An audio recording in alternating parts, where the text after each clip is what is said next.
First of all, let me thank Viktor Pinchuk and Jess for another invitation and for these wonderful conferences, and that you managed to organize it also here in Kiev when we can't go to Yalta any longer. This is actually my 9th Yes, and I always enjoy them enormously.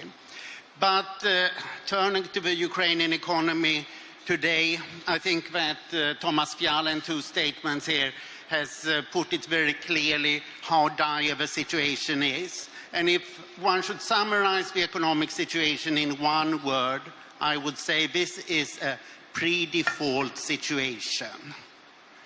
Let me give you a few numbers. The general expectation now is that GDP falls by about 7.5% this year, but then you wonder what country.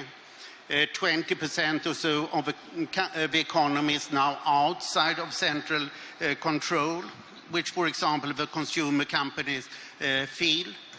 The budget deficit, according to the IMF, the latest forecast, is 10% of GDP. And the IMF is now expecting that the public debt will skyrocket from 40% of GDP at the end of last year to 73% of GDP at the end of next year. This is not tenable, this is not sustainable, and probably the economic development because of the war will become worse rather than better in the next half year or so. So something radical needs to be done, very sharp. And then you wonder, what does the IMF do? And the answer is pour money and not much more.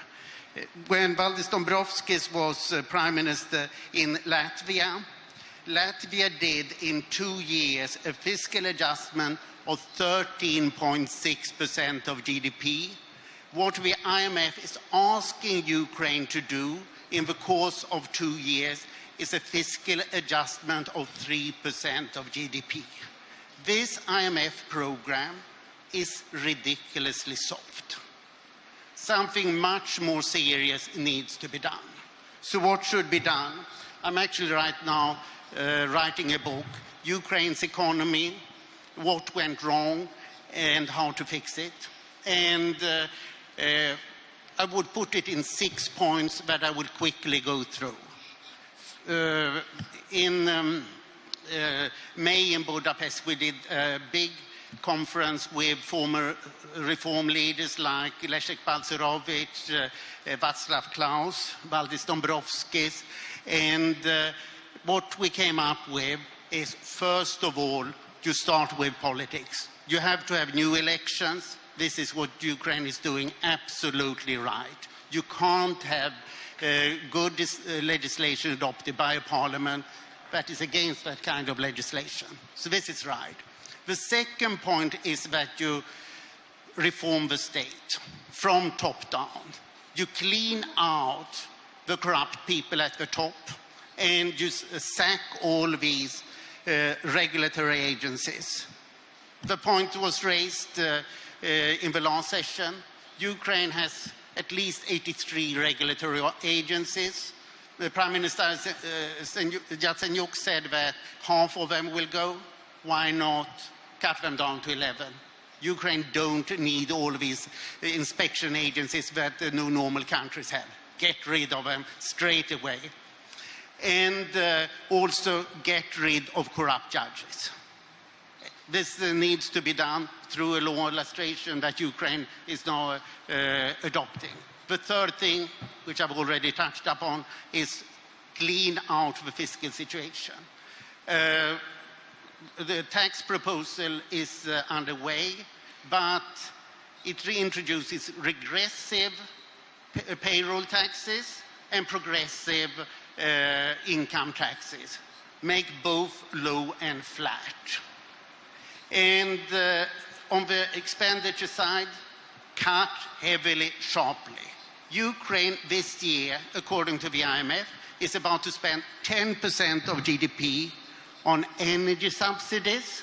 And when you ask people who does this go to, and they give you 3 names that I won't repeat here in public.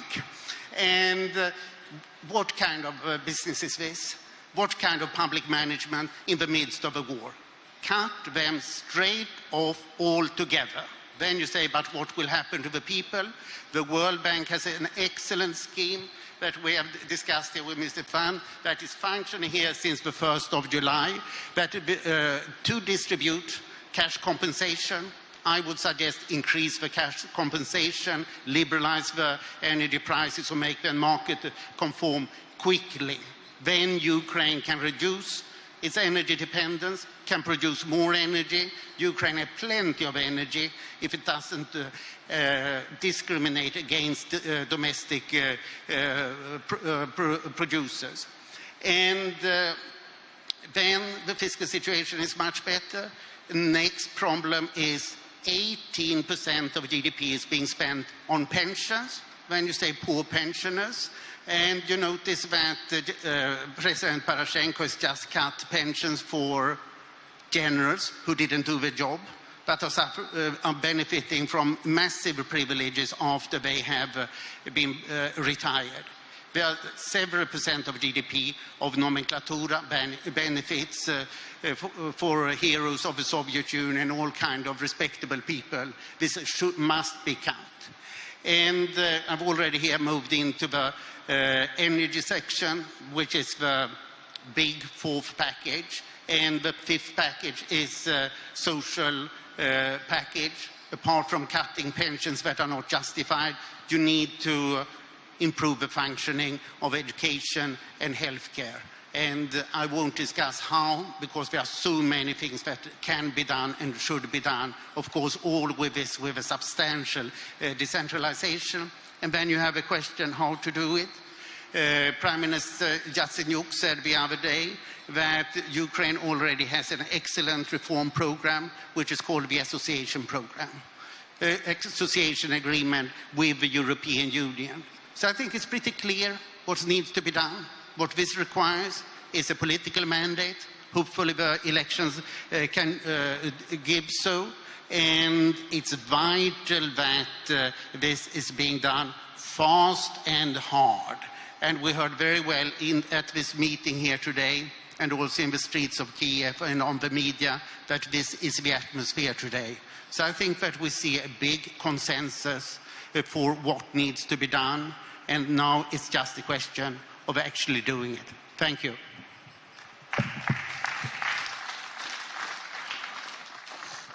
Okay, Anders, you make it seem so easy, fast and hard.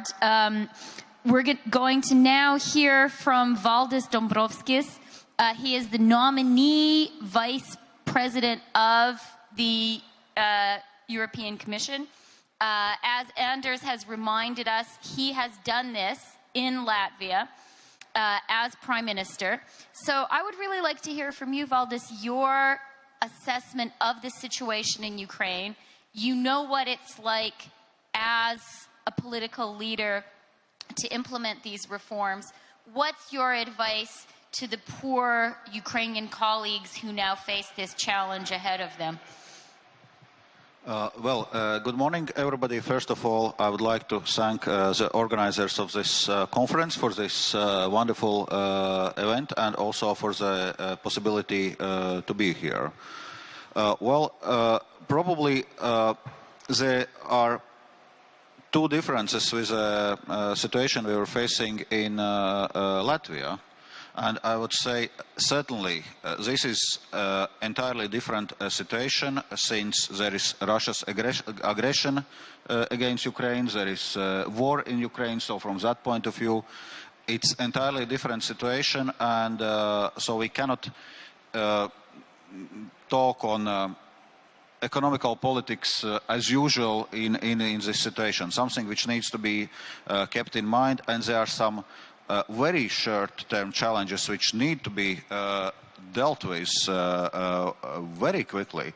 There needs to be some kind of a natural gas deal in coming days or maximum weeks, or otherwise in a month or two it will be very difficult to discuss economic challenges here, because it's going to be cold here. So this is One then certainly is on how to ensure end of violence. Of course, there's not going to be economic recovery or anything with an ongoing war in eastern Ukraine. That's very clear. But then, if you look economically, Andrej already mentioned a couple of figures from IMF, with a budget deficit being this year projected 10% of GDP, which may be optimistic by now, because this was a projection before last surge of Russia's aggression against Ukraine in previous weeks. So those figures may be worse now. But then, on the other hand, let's stick with this figure, 10% of GDP. It's 10% of GDP before austerity. In Latvia in 2009, we had a budget deficit of 10% of GDP after austerity. So from this point of view, I would say that this budgetary situation is probably not worse. Public debt levels now are somewhere at 40% of GDP, which is manageable level. It's not 140 or more than we have in Greece. So, but certainly there is a need to act, because situation is deteriorating very quickly.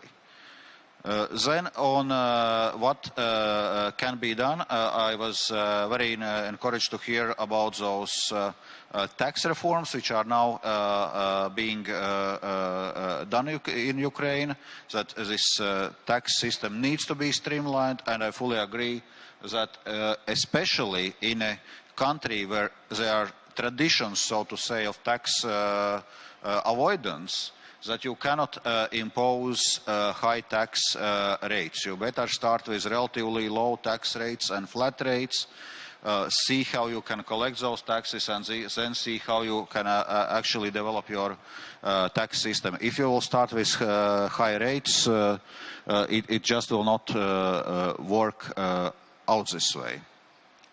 Then another point I was also willing to make, if we look at the Ukraine's budget, around 7% of GDP is energy subsidies. And this is certainly a bad policy economically. It's economically wasteful. You are spending 7% of GDP on this. And it's environmentally wasteful. It doesn't encourage neither people nor industries to save energy. So something needs to be done about this. And and we have been doing some somewhat similar measures in Latvia. Not that we had energy subsidies, but some aspects which were comparable. So on one hand, yes, you can liberalize tariffs. On another hand, if even you spend half of the money you spend on those energy subsidies on the social support to those people who really need them, who really cannot pay those bigger tariffs, you still save another part of the money. With industry, of course, something where one needs to be more careful for two reasons. If you cut it off immediately, industry is going to suffer. So there needs to be some kind of a phase-out period. And also, especially since you are now ratifying DCFTA with EU, also you need to look at which prices EU is receiving natural gas and at which prices you are receiving. And if you are receiving as a premium, this is something to keep in mind, also judging your industry's competitiveness vis-a-vis European industries. But to move away a little bit from those economical aspects, I think equally important is to deal with the governance aspects, to improve the work of the institutions, to reduce the corruption, and also from Latvia's experience for the last 2 decades, this is something which needs to be done top down.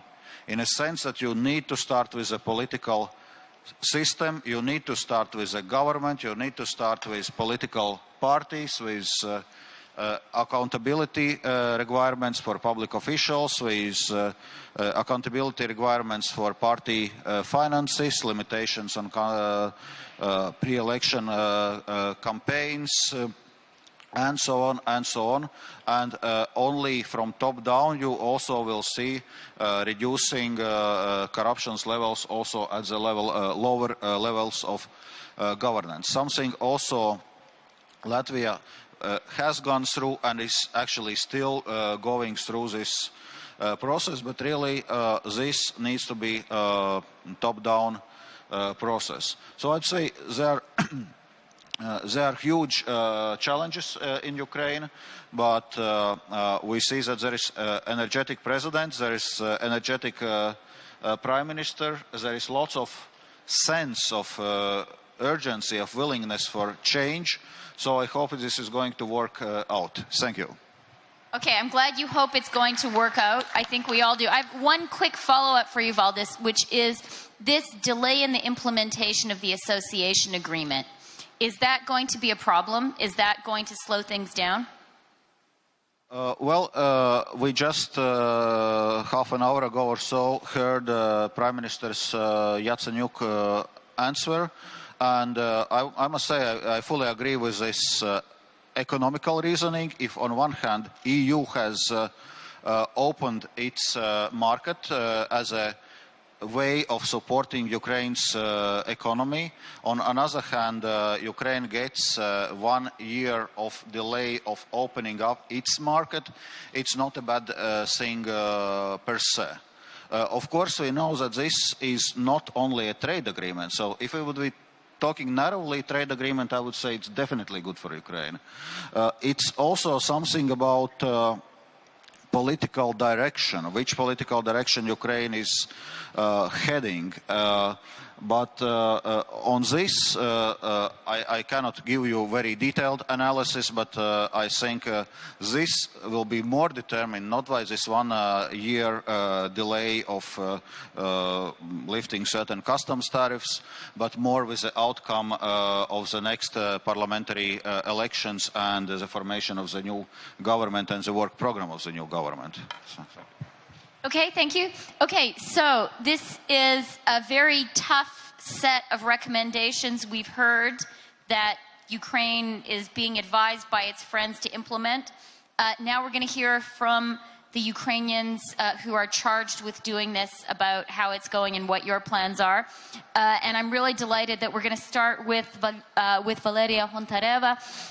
She is a veteran of Ukraine's financial markets. And isn't it great to have a woman in this central job? So, Pani Valeriu, розкажіть нам, що ви будете робити, яка ситуація? Valeria, tell us about the situation. Very interesting to hear about again idea of default of our country.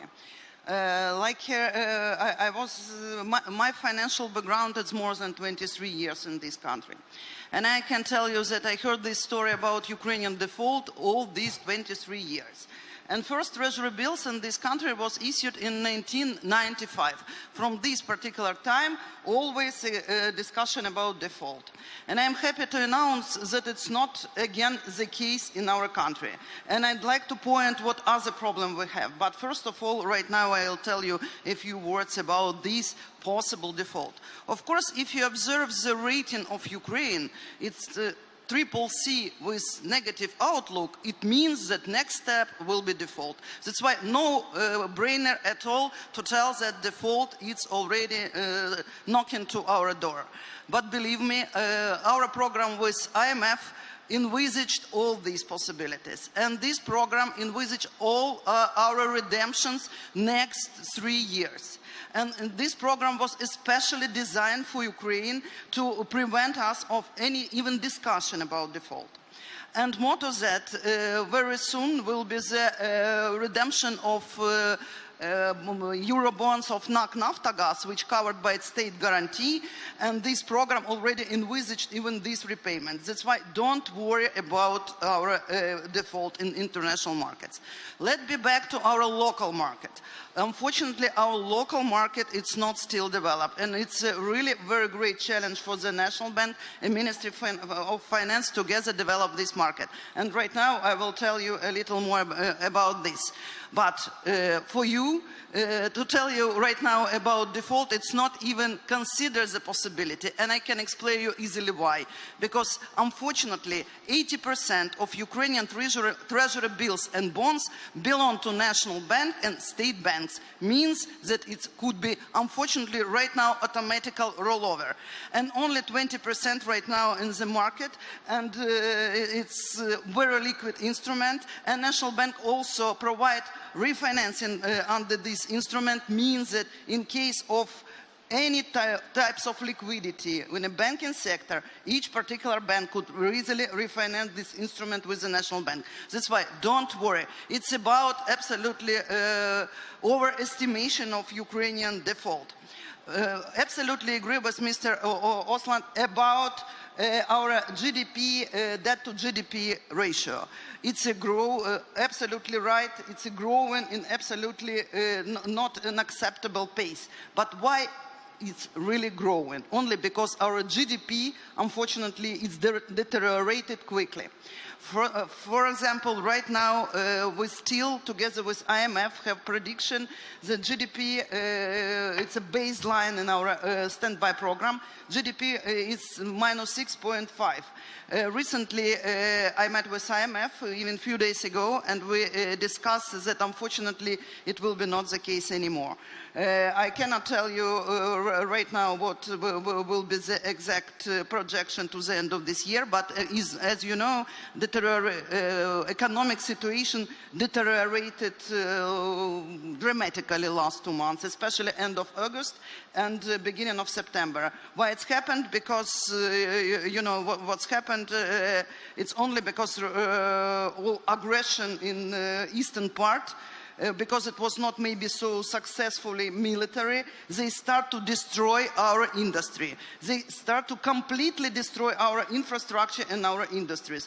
That's why when we are sitting and waiting for some export revenues from our industry regions, unfortunately, right now we see and we will see the shortage again. But it will be adjustment in our program. We have absolutely constructive negotiations with IMF.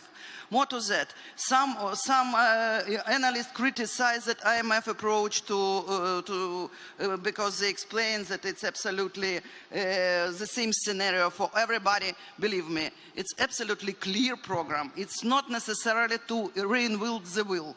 It's absolutely clear what Ukraine should be done to accelerate reforms, to do absolutely normal market conditions, and only one problem right now, and we discuss with IMF all of that unfortunately right now we have a so-called wartime economy. Means that sometimes when you have such a difficult situation, it's not a general approach like when business as usual. But I think it's absolutely clear for everybody. Yesterday we discussed with Lawrence Summers absolutely the same problem, that different approach should be to economy when business, not as business as usual, but wartime economy. But because it's clear for everybody, for me it's absolutely clear that it will be implemented. Valeria, can I just ask you quickly on the IMF? Anders has taken the IMF to task for being uncharacteristically soft on Ukraine and said the program should be tougher. Do you agree with him? Tougher, because it's not, we used to call this program like IMF program, but it's Ukrainian program together with IMF. That's why when we committed for something, it's our idea to deliver something. And I'd like to tell you that we were as the first team, not only National Bank, of course, but together with Ministry of Finance, together with Cabinet of Ministers, who got this second tranche, who perform under all these criteria. All prior actions were done, all criteria were met. It means that we are absolutely in line with this program. It should be tougher. Okay. Tougher about what? When we are talking about wartime economy, it should be a little bit different, not maybe softer or tougher. It should be not a normal maybe approach like business as usual. Yeah, Anders wants like to jump in and I think justify toughness, perhaps. Let me just take two numbers. Ukraine, according to the IMF this year, has public expenditures of 53% of GDP. Latvia has public expenditures of 36% of GDP. Out of these public expenditures, or out of GDP, 1.6% of GDP goes to the war, to the defense budget. Previously, it was only 1% of GDP. And 10% of GDP goes to energy subsidies. Thank you. You know, again, you know that our tariffs were increased by 40%. Unfortunately, devaluation in our country right now, year to date, more than 60%. It means that it's absolutely not any positive effect right now. But in the same time, this devaluation and also hike of tariffs brought us 90% inflation, which we expected this year. That's why it's to find equilibrium. You know, we will try to find equilibrium when we be in this business as usual model. Right now, it's absolutely different model. For example, nobody envisaged no one military spending in this year before. Right now, according to the program, this military spending, for example, envisaged for 3 months. But if it will be 6 months, what should we do? And that's why, you know, immediately hike tariffs, and we have devaluation of local currency. Devaluation of local currency again because of all this panic, because of deterioration of our economic conditions. It will be, if you go straight, according to your recommendation, it will be immediately spiral. We should go by step. In the same time, because our, frankly speaking, panel about reforms, I only reacted for these default remarks. And I'd like to tell you about reform. First of all, I'd like to support our Prime Minister, because before previous session, it was a really hard talk. And hard talk because he was like attacked that doing no reform. Reforms, absolutely not agree. Even our IMF program, our joint program with IMF, it's a program of our reforms. It's a program about, we even changed 7 laws right now under this reform. Why I really like IMF program? It's only because it's exact prior action and deadlines. Believe me, our idea in our country to have to implement all this reform, it's to have not a declaration about reform. It's have a real written what should be done, like in IMF program, what is the prior action and where is the deadline. And it's only way for us to do that. And first of all, I can tell you, of course, about like a governor of the National Bank, about what National Bank is really doing. Because I am governor of National Bank, as I told you, I'm seasoned banker with more than 23 years of experience in commercial and investment banking. But in the same time, I'm quite younger governor, because it's only 3 months governor. And I can tell you what was done during these 3 months. First of all, it's implementation of absolutely new principle of refinancing. It's internal reform within the National Bank, because we right now, but it's reform not only cut our personnel. It's very easy task to cut 50% and it will be done finally. The main task for us is to change processes. For example, right now we have 25 regional offices, and right now we consider that in 21st century it's even big question mark for me for what we need in even one such a institution right now. And it's absolutely different even approach to how to manage all of that. Okay. Christy, sorry. Thank you very much. We'll go into those details in a minute further. I'd like finally to hear from Dmytro Shymkiv. He's the deputy head of the presidential administration.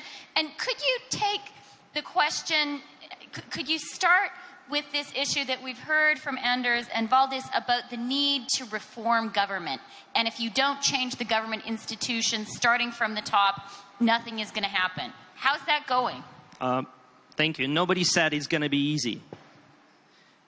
Nobody said it's going to be easy. That's what the president told me when invited to the office.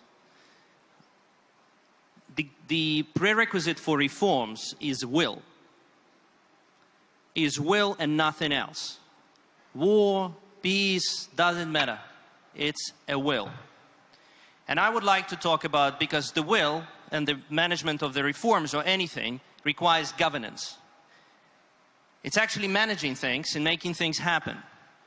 And what's happening is, it's again, when we look into the horizon of how many different things happening in the country, there is very little coordination. And that's why the president initiated the creation of National Reform Council. The executive committee of the reforms, 2 members are sitting in the audience. Alexander Daniluk, Vladislav Rashkovan, who is involved in the National Bank doing the reform. Alexander was involved in a lot of reforms before and drafting that. Again, reforms is a team play across multiple institutions. And we have a situation in the country which is in disarray. It's a disarray. We actually have an institution which is incapable to make decisions. The problem, reforming the public administration, is not about how many people. It's actually easy, because when you say we're going to cut 20% or we're going to replace 70% or 80%, it's actually shaking people out. They start thinking what I'm doing, why I'm doing this, and so on. That's the shock. Then goes the decisions how we're going to do this. And again, it's easy to criticize. I've been in the other shoes, easy. I've been doing critics and accept it, fully accept it. But again, big changes start with the small steps. It's ability to make decision. Build the governance model where instead of classical Ukrainian situation, 3 hetman, 1 Cossack, we actually need to move that 3 hetmen actually agree on the things and get things done. And fortunately, we have to build a National Reform Council and build a task force, and I'm looking forward to support from EBRD to build a management office who will help us to govern things. But this is a long term. We need fast wins and fast decisions. And again, we're going back to the will, the president will. The president clearly articulated that the strategy is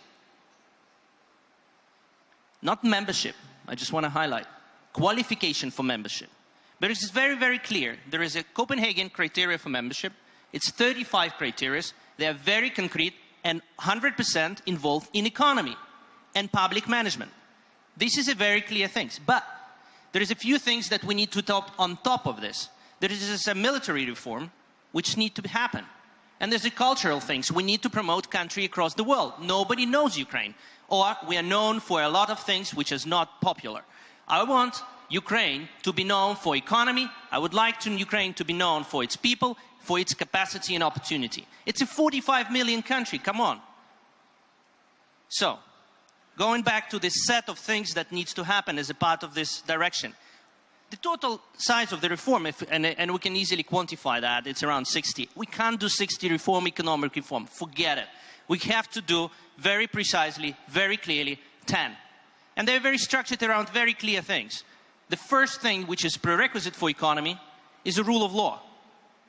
Is anti-corruption, it's a juridical reform, court reform, and it's a reform of police. Very, very critical. Without that, plus the regulation of economy, there is no investment. A lot of people sitting here, they're still colleagues, but now I'm a government official and I'm used to be on the business side. They've been a risky businessman doing investment in the very interesting opportunities in the country. I want them to scale. And yesterday, Richard Branson, I asked particularly about that in the meeting. I asked, is he willing to invest? And I said, I don't need 100 people. Let's start with 5. And we need to have this conversation around the world to invest in Ukraine step by step. But Dmytro, is it realistic right now with a war to have foreign investment coming into Ukraine? Yes, because if you look at the map of Ukraine, we have so many regions. There is investments which are taking place right now in Lviv regions. We just don't like writing about this. Media likes the war story. Media doesn't like investment stories. It's boring. But there is happening already. As a former financial journalist, I have to disagree with that. the boring part. No, but seriously, don't you worry that there's just too much investment risk for big investors to come into Ukraine right now? Oh, I don't want to exaggerate. Yes, it is a high risk.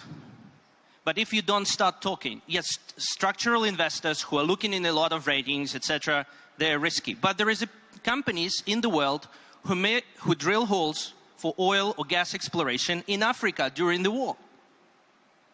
So there are investors who accept risky environment and they're looking for opportunities. Why don't we go after them?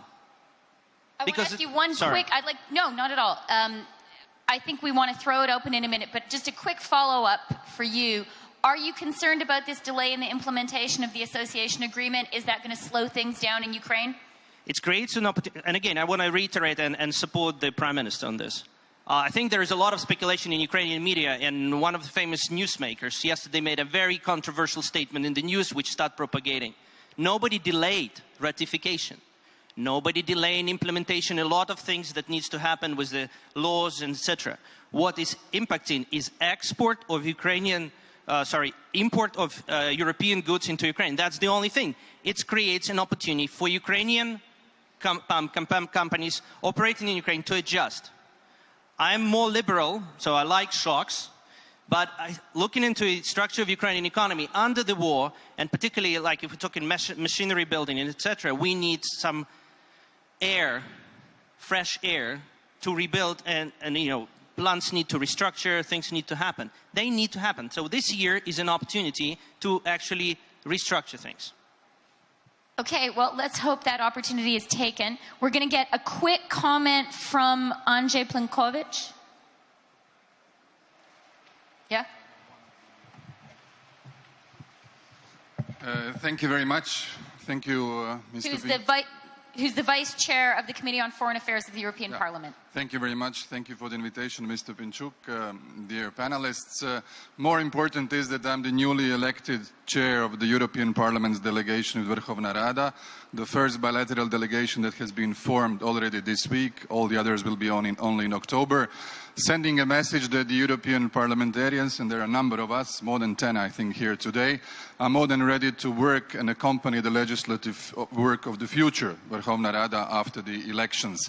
I think it is important in the context of this panel perhaps to hear a little bit more of how the Ukrainian government is basically coordinating the activities regarding the IMF loan and the support group of the European Commission, especially regarding the tranches which have to be released and the entire macro-financial assistance.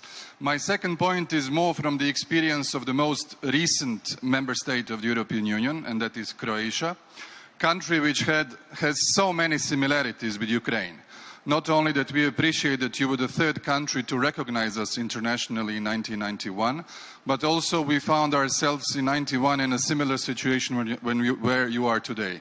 That is the aggression against Ukraine, that is a very difficult economic situation, and that is rather a long way towards the European Union. Just to, let's say, signal a bit of a sense of realism, we signed the association agreement in 2001.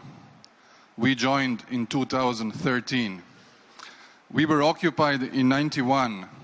We liberated half of our territory, which was occupied more than half in 95 by military means, and in 98 through a peaceful reintegration, the only successful UN operation of such a kind in Europe. My message is, every single life is so precious. We should use, all of us, all the possible efforts to use political, diplomatic and experience of other countries in Europe that you successfully and as soon as possible reintegrate your territories. On the European level, we'll be with you in the course of the next mandate. Thank you.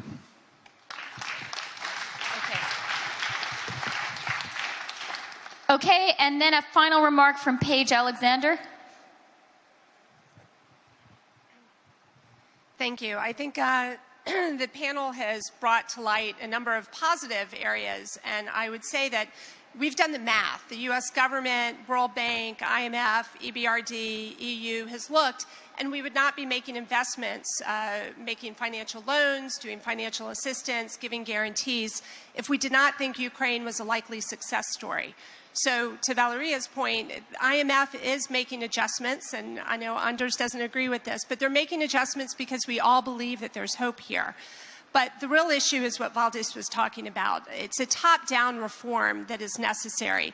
And Dmytro made a very good point. When we look at this, we look at issues like decentralization and anti-corruption. I spent a day in Dmytro this week and talking to local mayors. So it's got to be both top-up and top-down and bottom-up. And so elections are an important part of that. But if the reforms, the legal and regulatory reforms aren't made, you won't have the investment. But if you don't listen to the people, like I'm glad the NRC has 2 civil society people on it, if you don't listen to the people, those adjustments won't be made either. So I throw it back to the panel to talk a little bit more about how you integrate both the top-down and the bottom-up reforms to make sure that Ukraine actually succeeds and takes the messages that Croatia and others have learned. What were you hearing from the mayors? That's the first line of defense. That's the first line of connection between the stability of not only the South and the East, but throughout the country. And for them to be able to talk to the government, for them to have a tax base that works for them, these require legal and regulatory reforms to truly implement the situation that the decentralization reforms have stated that they would be doing. Okay, thank you very much.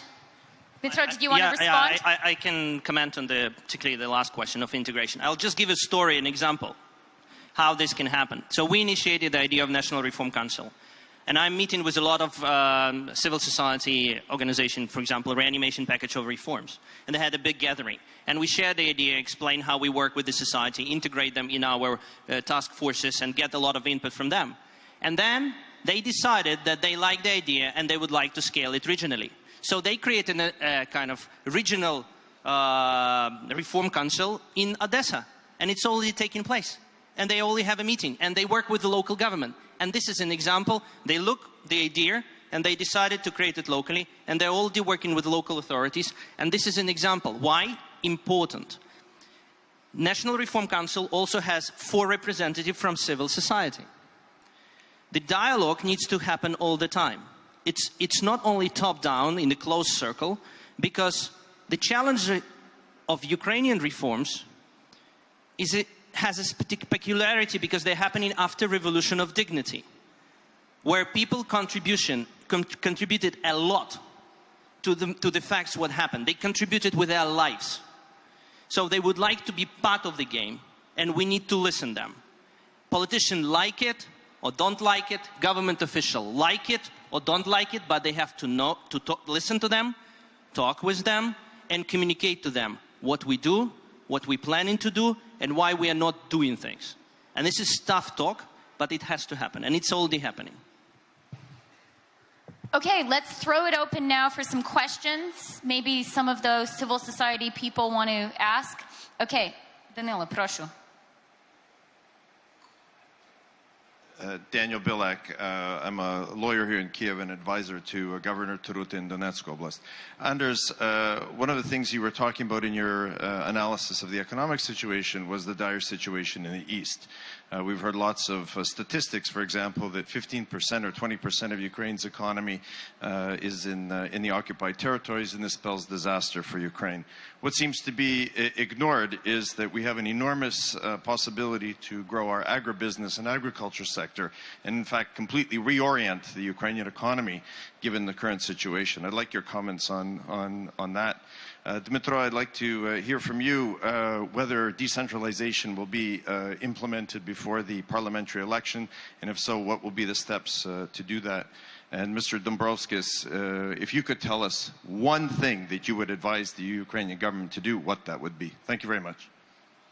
Okay, 3 good questions. Anders, go first. Yeah, on agriculture, of course, what has happened in agriculture in the last decade is an extraordinary development. If you take, for example, corn production in a decade has increased 6 times. And Ukraine is now the 2nd biggest grain exporter in the world. Ukraine used to export, first of all, steel, second chemicals, and only 3rd agricultural goods, about 10%. Now agricultural goods is about 1/3 of the exports, while the steel exports have fallen to 40 to about 1% to about 1/4 of the exports. So in particular with this war, when right now coal and steel production is down by about half. The Ukrainian economy is going through a complete structural transformation, because even this year it seems that agricultural production will increase. I mean, even this year because of a war and because it has been a very dry August. And at the same time, with the association agreement, you will see a lot of integration of Ukraine into European, or if you so want, German supply cycle. That what Central Europe has benefited from, the enormous demand from Germany of subcontractors, will now move into Ukraine. So I think what Dmytro here said about investment coming to Ukraine, I don't know exactly when, but it will come fast. Ukraine is very well located, and there are so many comparative advantages, so this will happen. And we should not forget the high-tech sector. Ukraine has a strong software sector, and if you want to develop what is important... I'm going to stop you there, Anders. It's very interesting. Dmytro knows a little bit about the high-tech sector, and can you talk about decentralization? Our time's running out. With the current setup of the parliament, I'm not sure that we will be voting with the days remained for voting in the parliament for decentralization. But what I hope they will be voting on the president law submitted to the parliament on anti-corruption bureau, because it was produced by civil society. We had 6 groups from different, me and Alexander, we worked together to actually make it happen.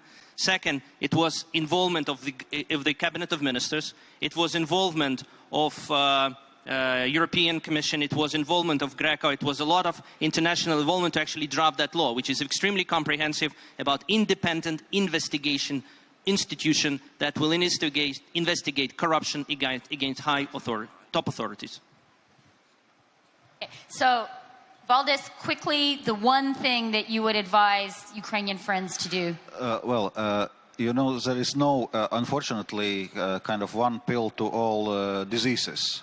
And now a part of a security situation, a part of the war in eastern Ukraine, because this is certainly one thing which needs to be dealt with. Economically, for next couple of days or weeks, one thing to do is to get one way or another a gas deal with Russia involving EU. For next couple of months is something which Andrej was very much emphasizing, to deal with the budget problems, to deal with the budget deficit, to look what you do on revenue side with taxes, what you do on expenditure side, subsidies, other things. For maybe next half a year to deal with this top-down governance and anti-corruption reform. Okay, very simple. End the war, gas deal, fix your budget, and reform the state. It's easy. Piece of cake. Okay. Okay, our time is running out. We'll just take 2 questions right away, 1 sentence each, and then we'll let people respond. Okay, we'll take 3 all at once, and then you guys can respond, then we have to wrap up. Jérôme Bachet, IMF resident representative in Ukraine. I have some comments, so I apologize if there are not really questions for... Okay, well, just 1 comment then, because we're running out. I have 2, actually. Okay, you can only make 1, so go. 1. One, it's always refreshing and stimulating for us to hear that as an institution we are too soft. So thank you, Mr. Åslund. Second, I would like to commend Mr. Dombrovskis, and he knows firsthand what has been the experience of adjustment. And I also, just to give a bit of a bigger picture also on Latvia, I would like also to remind you, and this was alluded to by the governor, that Latvia had a fixed exchange rate and a currency board. And as you remember at the time, it was a very difficult choice, but it was a choice that Latvia made to keep the currency board. And when you don't have the exchange rate, the possibility to adjust the exchange rate, basically all the adjustments rest on fiscal policy and on structural reform and the labor market. And this is what indeed Latvia has done. So I just wanted to give a sense of the bigger picture on Latvia and how indeed every country is different. Thank you. Thank you.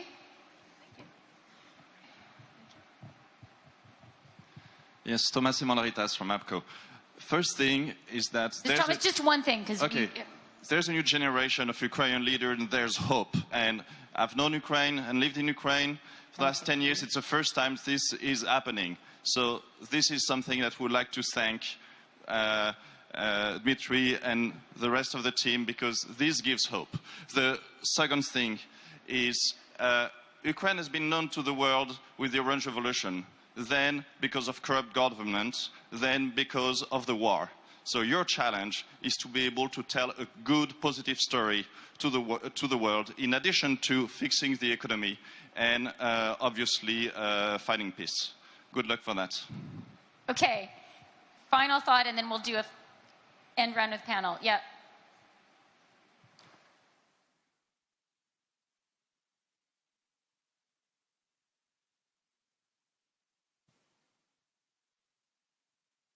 Pierre Saltiel from, I'm a board member of Yalta European Strategy. My question to Anders is the following. What is the effect of the disruption of trade with Russia on Ukraine?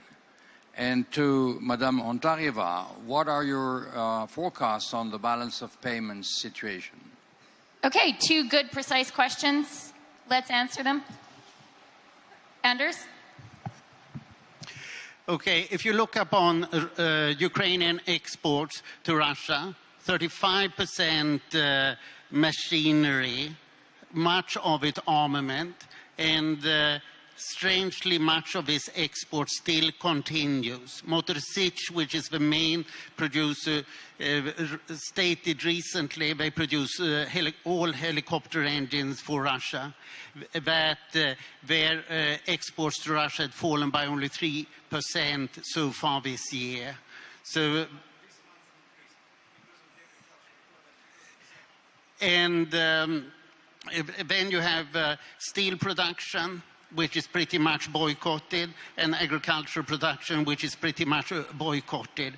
But if you compare with how Georgia and Moldova were hit in 2006 by Russian trade sanctions, which were much more severe, and Moldova had a far greater export as a share of its total exports to Russia than Ukraine had, they did not see a decline in their exports, and we're now seeing that Ukrainian exports to the European Union and other direction is increasing. So this is manageable.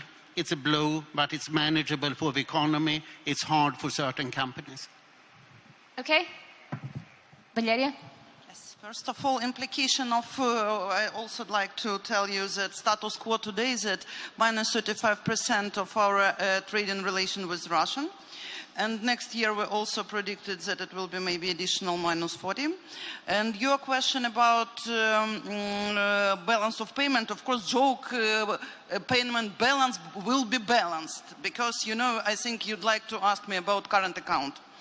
And current account deficit, after really strong evaluation this year, at the rate of 18.7 in July, our current account was more or less balanced, and we were absolutely happy with that. But unfortunately, it's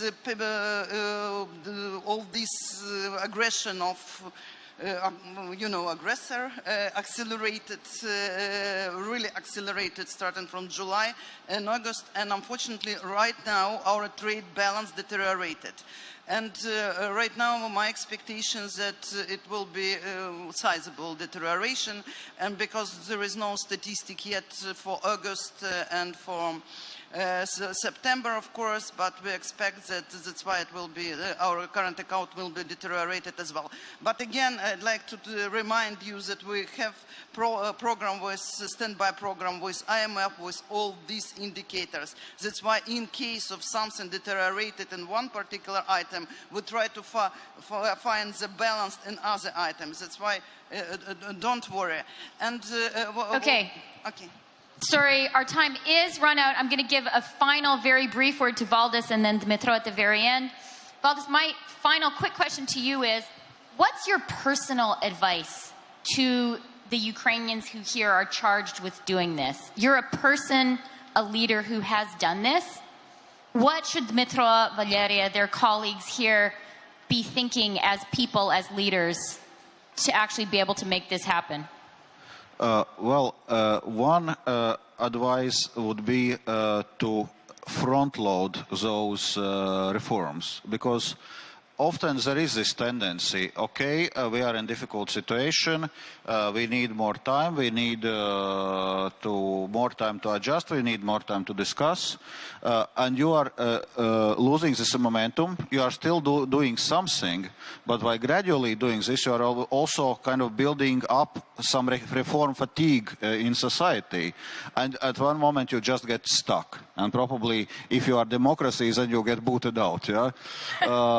So really, it's important to front-load those reforms, to move forward quickly, and to do as much as you can in first months and first year or couple of years, because if you will not do the bulk of the job during that time, later it will got increasingly complicated. Okay, and Dmytro, you've pointed out that you used to be the guy who was criticizing the government, and also that you're in a particular situation where the Maidan has really put you in place and is demanding change, and is starting to get a little bit worried that you're not acting quickly enough. What guarantee can you offer to the Maidan, to people of Ukraine, that you're actually going to get this done? I think that I would like to very much agree with Valdis in this. The phrase from Gavel, which wrote on my Facebook, one of the person, it's better to make it's to have 5 years of mistakes than 20 years of sabotage. And I think that's something that definitely needs to take place. We need to move decisions faster, and I'm not going to dive into details how the power is distributed in the country today. We had a change of constitution back where we have 3 institutions. We have president, cabinet of minister, and parliament, and we need to make sure that parliament votes, cabinet and ministry passes the decrees. That needs to start happening, and it needs to start happening not looking for the perfect world, but looking for the simple world. Let's cross out one institution, one regulation, one at a day. Can it be done? Definitely. Will we have mistakes? Absolutely. But let's look at how fixing mistakes and actually start doing. And the only thing that I can tell Maidan, it's not going to be easy. And I'm looking forward for parliamentary elections, because we really looking forward for fresh, young, ambitious people who want to change their country. And I'm asking everybody who is Ukrainian, make sure you vote for young generation. I think that's a good note on which to conclude, and maybe we should thank our panel and particularly wish Valeria and Dmytro good luck and energy in these ambitious programs they've been telling us about. Thank you very much.